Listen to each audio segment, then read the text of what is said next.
وقار اب تمامی حضرات مبارکباد کے مستحق ہیں کہ آپ کی اس جامع مسجد میں اللہ کا قرآن پڑھا گیا اور اس کو سنا گیا۔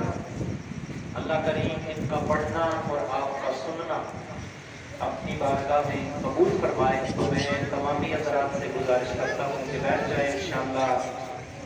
10 سے 12 منٹ آپ کے سامنے حضور نبی کریم علیہ السلام کی 2 احادیث بیان کروں گا اور انشاءاللہ پھر اختتامی دعا کرتے ہیں۔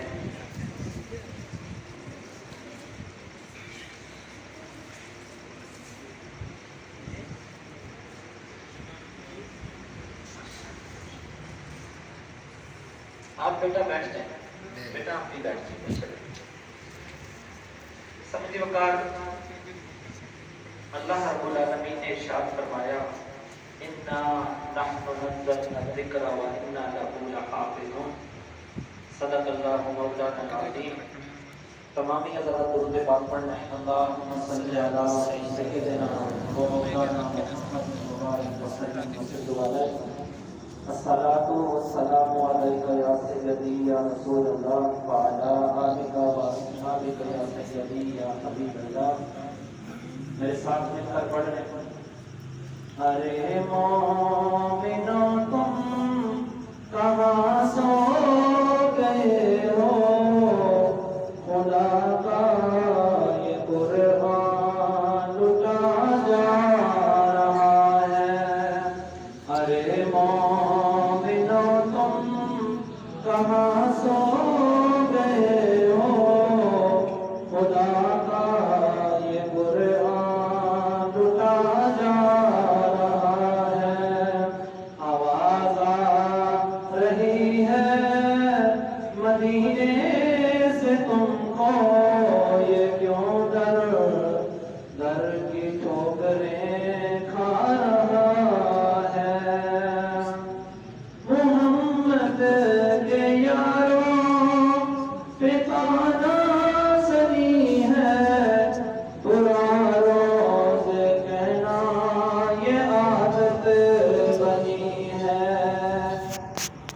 محمد کے یاروں پہ تانا سنی ہے، محمد کے یاروں پہ تانا سنی ہے، برا روز کہنا یہ عادت بنی ہے۔ وہ شیشے میں اپنا ہی منہ دیکھتے ہیں، برے کو برا منہ نظر آ رہا ہے۔ ارے مومنو تم کہاں سو گئے ہو، خدا کا یہ قرآن لٹا جا رہا ہے۔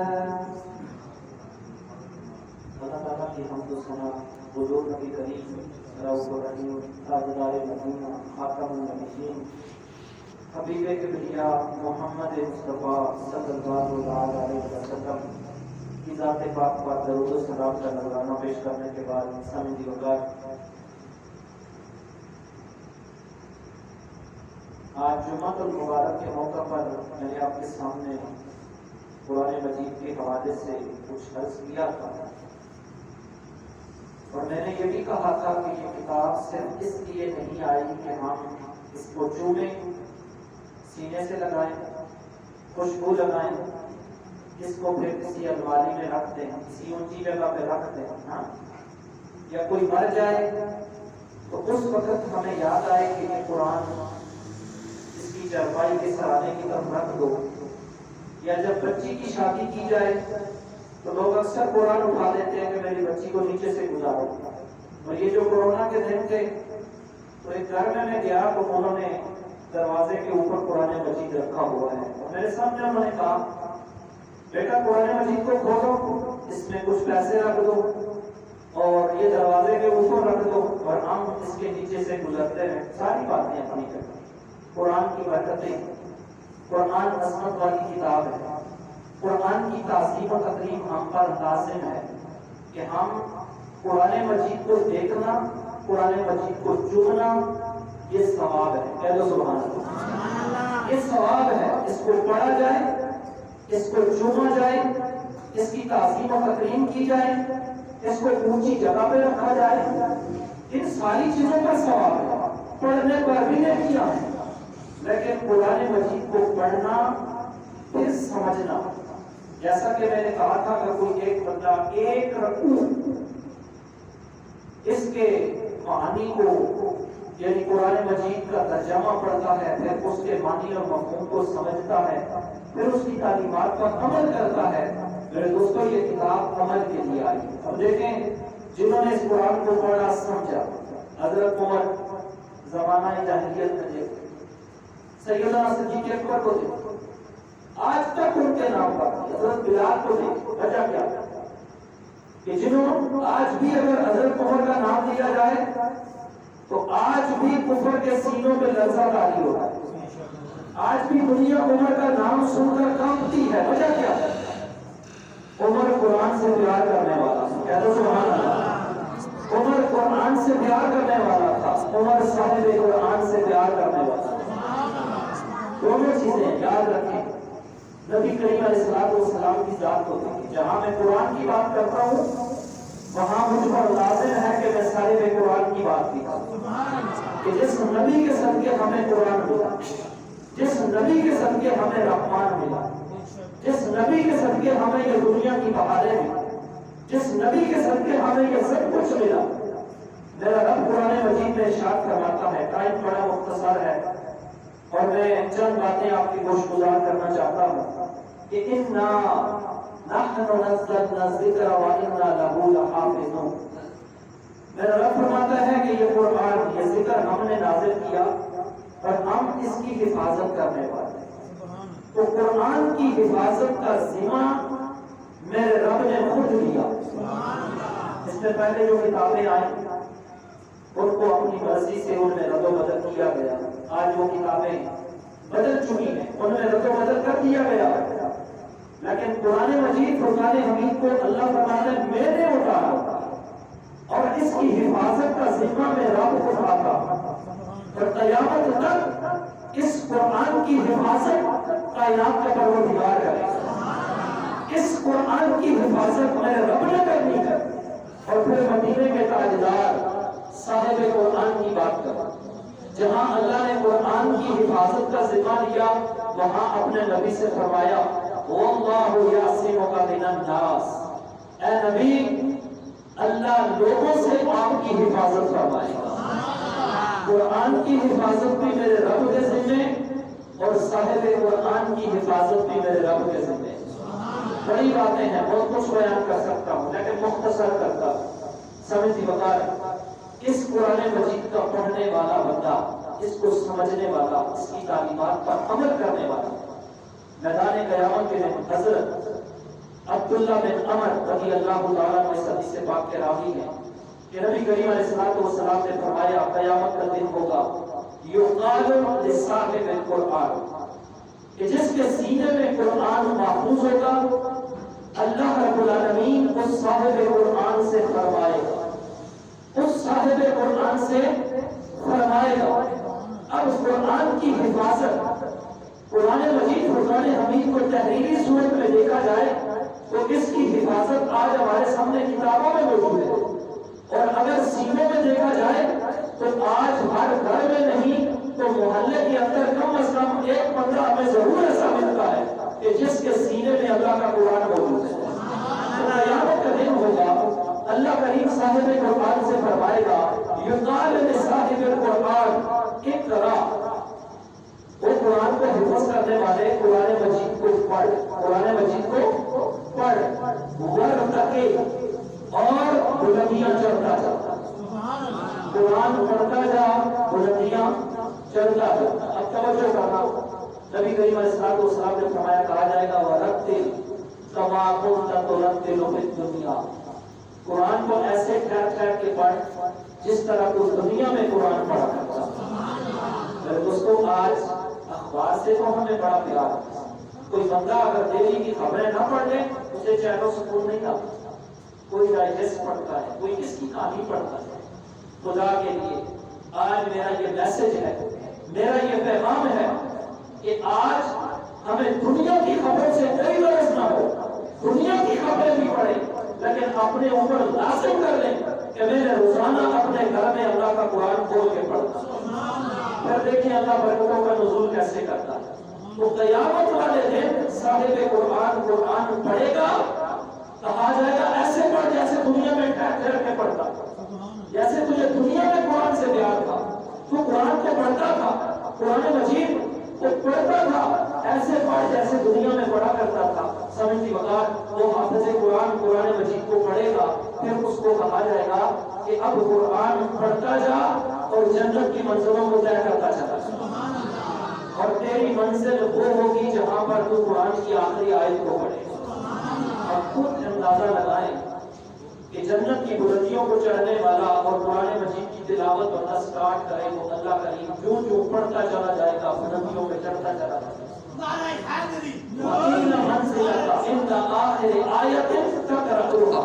تیری منزل وہی ہوگی جہاں پر تو قرآن کی آخری آیت کو پڑھے گا۔ میرے دوستوں، قرآن سے اگر آج ہم اپنا تعلق جوڑتے تو آج دنیا میں ذلیل و رسوا نہ ہو۔ اگر کامیابی چاہتے ہو، عزت چاہتے ہو، اگر چاہتے ہو کہ اللہ کی رحمتوں کا نزول ہم پر ہو، تو آج قرآن کو سینے سے بھی لگاؤ، قرآن مجید کو پڑھنے والے بچے، ہمارا بچہ قرآن مجید کو پڑھنے والا، ہمارے گھروں میں روزانہ قرآن کی تلاوت ہو۔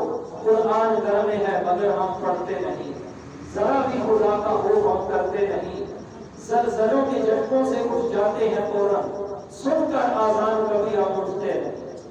زلزلے کا جھٹکا آئے نا، ہر وقت کلمہ پڑھتا ہوا بھائی کی جانب آتا ہے۔ پیارے ذرا سوچ تو صحیح، جس نے دل سے کلمہ پڑھا پھر اس پر موت کا کوئی خوف ہی نہیں ہوتا۔ کیسے زلزلوں کے جھٹکوں سے اٹھ جاتے ہیں فوراً، سن کر آذان کبھی ہم اٹھتے نہیں، ہمیں آتی ہے مصیبت تو اللہ یاد آتا ہے، ورنہ تو کبھی سر سجدے میں رکھتے نہیں۔ آذان کی بلا کیسے آئے آواز، بند تو کبھی ہم ٹی وی کرتے نہیں۔ صورت سے تو انسان نظر آتے ہیں ہم، مگر سیرت سے ہم مسلمان لگتے نہیں۔ ہر مسلمان کا عمل ایسا ہو، زمین کے جس ٹکڑے پہ چلے اگلا دیکھ کے کہے مدینے والے تاجدار کا غلام جا رہا، مدینے والے نبی کے ماننے والا جا رہا، رسول اللہ سے محبت کرنے والا جا رہا۔ سمجھ بتا، آج اس قرآن مجید کو پڑھ کر سمجھ کر اللہ ہمیں عمل کی توفیق عطا فرمائے۔ اب یہ آخری حدیث پاک بیان کرتا ہوں۔ نبی کریم علیہ السلام نے ارشاد فرمایا کہ قرآن مجید فرقان حمید کا پڑھنا، اس کا سمجھنا، اس کی تعلیمات پر عمل کرنا، میرے دوستوں انسان ہیرو کب بنتا ہے؟ ایسے زیرو ہے جس نے قرآن کو چھوڑ دیا، اس سے پشت ڈال دیا۔ نبی کریم علیہ السلام نے ارشاد فرمایا، حضرت جابر اس حدیث پاک کے راوی ہیں، نبی کریم علیہ السلام ارشاد فرماتے ہیں القرآن شافع مشفع، کہ قرآن مجید قیامت کے دن شفاعت کرنے والا ہے، ایسا شفاعت کرنے والا مشفع، اللہ قرآن کی شفاعت کو قبول فرمائے، قرآن بھی شفاعت کرے گا۔ اور میرے رسول نے فرمایا صاحب قرآن انا قائد المرسلین ولا فخر، اور دنیا والوں میں رسولوں کا قائد بن کے آیا ہوں، فخر نہیں کرتا، انا خاتم النبیین، میں خاتم النبیین بن کے آیا ہوں، ولا فخر وانا افضل شافع ومشفع ولا فخر، میں وہ پہلا شافع ہوں کہ جب میں محمد رب کی بارگاہ میں شفاعت کروں گا، رب کی بارگاہ میں سفارش کروں گا، اللہ مجھ محمد کی اس شفاعت کو میری امت کے حق میں قبول فرما دے گا۔ صاحب قرآن کا سفارش کرنا، شفاعت کرنا، اللہ اس کو قبول فرمائے گا۔ لیکن القرآن شافع و مشفع، قرآن بھی شفاعت کرے گا اور اللہ قرآن کی شفاعت اس پڑھنے والے کے حق میں قبول فرمائے گا۔ مصدق، اللہ کے نبی علیہ السلام نے فرمایا قرآن اللہ رب العالمین کی بارگاہ میں اپنے پڑھنے والے، اپنے ماننے والے کے لیے جھگڑا کرے گا، یہاں تک کہ وہ جھگڑا کر کے اپنی بات اپنے رب سے منوا لے۔ پھر میرے نبی نے فرمایا بس آخری باتیں ہیں، وَمَنْ جَعَلَهُ أَمَامَهُ قَادَهُ إِلَى الْجَنَّةِ، کہ جس نے اس قرآن کو اپنا پیشوا بنایا، اپنا ایمان بنایا، میرے رسول نے فرمایا قالہ الی الجنہ، قرآن اسے لے کر جنت میں جائے گا، جنت میں جائے گا۔ آج دیکھیں کیا واقعی ہم نے قرآن کو اپنا پیشوا بنایا؟ آج ہمارے یہاں بچوں کی شادیاں ہوتی ہیں، بچیوں کی شادیاں ہوتی ہیں، کبھی ہم نے پوچھا کسی عالم سے کہ بتائیں شریعت کے مطابق میں نے اپنے بیٹے کی شادی کیسے کرنی؟ آج ہم نے پوچھا ہے، آج ہم من گڑت کام کرتے ہیں، رسموں کو دیکھتے ہیں، رواج کو دیکھتے ہیں، معاشرے کے اندر جس کسی کی رسم ہماری نظروں کے سامنے آئی ہم نے وہ کام کیا، فضول خرچیاں کی، شادی اور بیاہ کے موقع پر ہم نے گولیاں اور پٹاخے چلائے، شیطان کو راضی کیا۔ ابھی عید الفطر آئے گی، ذرا غور کرنا، اتنی مقدس رات ہے عید الفطر کی، عید الاضحیٰ کی، کہ جو بندہ ان راتوں میں جاگ کر اللہ کی عبادت کرتا ہے، قیامت کے دن جب سارے لوگوں کے دل مر جائیں گے، اللہ فرماتا ہے عید الفطر اور عید الاضحیٰ کی رات عبادت کرنے والا اللہ کریم قیامت والے دن اس کو دل کو زندہ رکھے گا۔ ہم نے کیا کیا؟ ادھر چاند نظر آیا، ادھر ہمارا کام شروع ہو گیا، شیطان کھلا، ادھر لوگوں نے اپنی من گڑت اپنے کام شروع کر دیے، کسی نے گولیاں چلائیں، کسی نے پٹاخے چلائے، کوئی چوکوں میں جا کر اس نے ناچ کیا۔ میرے دوستوں خدا کے لیے آج ایک لوگ کہاں جا رہے ہیں؟ آج ہم کہاں جا رہے ہیں؟ ہر چوک دیکھا جائے، ہر بازار دیکھا جائے، ہر مارکیٹ دیکھی جائے، ہر گھر دیکھا جائے، ہر بندے کو دیکھا جائے تو وہ رقص و سرود میں لگا ہوا ہے۔ خدا کے لیے اپنی زندگیوں کو بچا لو اور اللہ رب العالمین سے دعا مانگو، مولا جب تک زندہ ہو اسلام پہ چلنے والا بنا دے، اور دنیا سے جاؤں تو یا اللہ ایمان کی بہت عطا فرما دے۔ تو ومن جعلہ امامہ، میرے نبی نے فرمایا جس نے قرآن کو اپنا پیشوا بنایا، ہر معاملے میں قرآن کو اپنے سامنے رکھا، قالہ الی الجنہ، یہ قرآن اس کو جنت میں لے کر جائے گا۔ ومن خلف ظہرہ، اور جس نے اس قرآن کو اپنے پسے پشت ڈال دیا، اپنی پیٹھ کے پیچھے رکھا، اس قرآن مجید سے رہنمائی حاصل نہ کی، ساقہ الی النار، فرمایا وہ جہنم میں جائے گا۔ آج بالکل کلیئر کٹ اور واضح بات ہے، کامیابی چاہتے ہو، عزت چاہتے ہو، عروج چاہتے ہو، بلندی چاہتے ہو، اللہ اور اللہ کے رسول کی نظر میں کامیاب ہونا چاہتے ہو تو قرآن مجید کی تعلیمات پہ عمل کرو، مدینے والے کے غلام بن جاؤ، اپنے رب سے وفا کرو، تمہارا بیڑا دونوں جہانوں میں پار ہو جائے۔ بس کے لیے آخری بات ہے، سمجھ بغیر اللہ مجھے بھی آپ کو بھی ان باتوں پر عمل کی توفیق عطا فرمائے۔ آپ حضرات نے اللہ کا قرآن سنا اور ان حضرات الفاظ نے پڑھا، میں اللہ کریم کی بارگاہ میں دعا کرتا ہوں اللہ کریم ہمارا یہ پڑھنا یہ سننا اپنی بارگاہ میں قبول فرمائے۔ اس رمضان المبارک کو اور اس قرآن کو میدان محشر والے دن اللہ رمضان اور قرآن کو ہمارے حق میں سفارش کرنے والا، شفاعت کرنے والا بنائے۔ اللہ کریم اس قرآن کی برکت سے ہمارے گناہوں کو معاف فرمائے۔ وما علینا الا البلاغ۔